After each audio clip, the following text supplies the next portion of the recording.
हो जाएगा 75%, तो उसका जो राशि मिलता है हमको मिलेगा और उसका राशन जो मिलता है हमको मिलेगा, उससे हमारा काम चलेगा। लेकिन हम लोग भी उसका लाभ नहीं उठा पाते हैं। हम लोग सरकारी व्यवस्था को कोसते हैं। आज हम देखते हैं, हम भी इसी गांव में रहते हैं। मैं अपनी बात करता हूँ, मैं रात को 12 बजे सोता हूँ, मेरा डेली का रूटीन है। जब सारे बच्चे पढ़ लिख कर सो जाते हैं, उसको व्यवस्था देख लेते हैं कि कौन कैसे सोता है। मैं स्वयं देखता हूँ, मैं उसके माँ पर आधारित नहीं हूँ।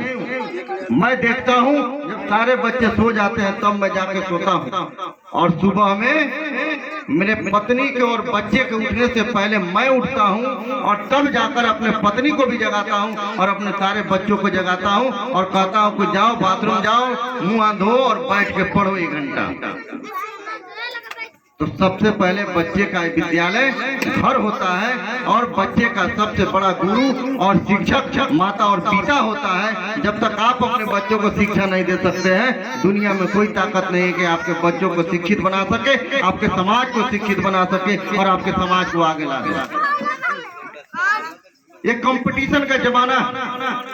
आपको उसका अनुसरण करके अपने बच्चों को आगे बढ़ाने का कोशिश कीजिए, अपने बच्चों को शिक्षित बनाने का कोशिश कीजिए, तब जाके आपका और आपका समाज आगे बढ़ सकता है। आज तक बाबा साहब बी आर अम्बेडकर को उनको बेचा, कुछ लोगों ने उनको बेचकर अपनी जीवनी चलाया और उनको बेचकर अपना राजनीतिक दुकानदारी चलाया।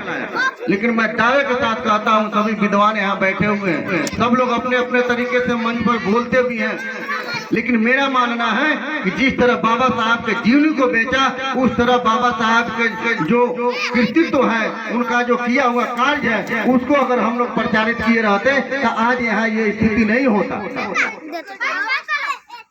अभी भी कुछ नहीं बिगड़ा हुआ है।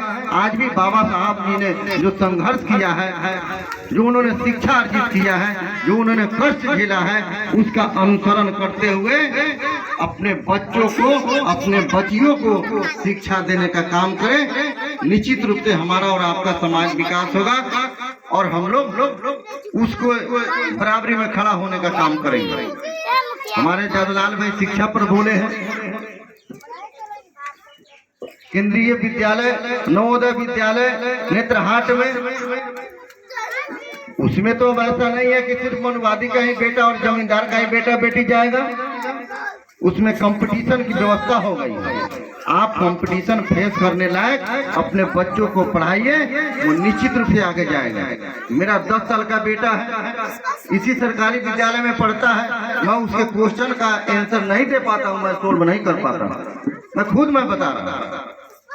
वो मेरे से पूछता है, मैं शर्मिंदा हो जाता हूँ, कहता हूँ भाई से पूछ लो, कुणाल से पूछ लो। मेरा बड़ा लड़का उसको पढ़ाता है इसी सरकारी व्यवस्था में। जब आपके अंदर जज्बात हो जाएगा, हिम्मत हो जाएगा और उसका अनुसरण करने की ताकत हो जाएगी, आपका भी बच्चा वही बनेगा जो उसका बच्चा बनता है। पहले तो हमारा और आपका बच्चा केंद्रीय विद्यालय में नहीं जा सकता था, इसलिए कि 10 कोटा, जिस जिले का डीएम है 10 उसको कोटा मिलता था, 10 एमपी को मिलता था और सरकार को 450 सीट मिलता था केंद्रीय विद्यालय में। ये सारे चीज आज समाप्त हो गई। पिछले सत्र तक डीएम और एमपी का कोटा जा सकता था, लेकिन अगले सत्र में आपको डीएम का और एमपी का कोटा से नहीं होगा।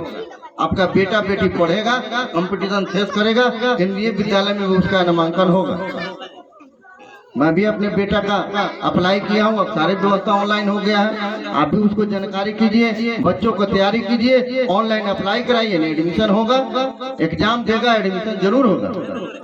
ऐसा नहीं है कि पैसे वाले बेटा का ही बाप का ही बेटा पढ़ेगा। आज मेडिकल है, इंजीनियरिंग है, पहले तो बहुत महंगा था, लेकिन आज वो भी महंगा नहीं है। आपका बेटा अगर बेटी कंपटीशन पास कर जाती है, अगर पीएमसीएच में अगर उसका एडमिशन होता है, सिलेक्शन होता है, तो साल में मात्र 7,000 रुपया ही लगता है उसको पढ़ने के लिए, मेडिकल के लिए।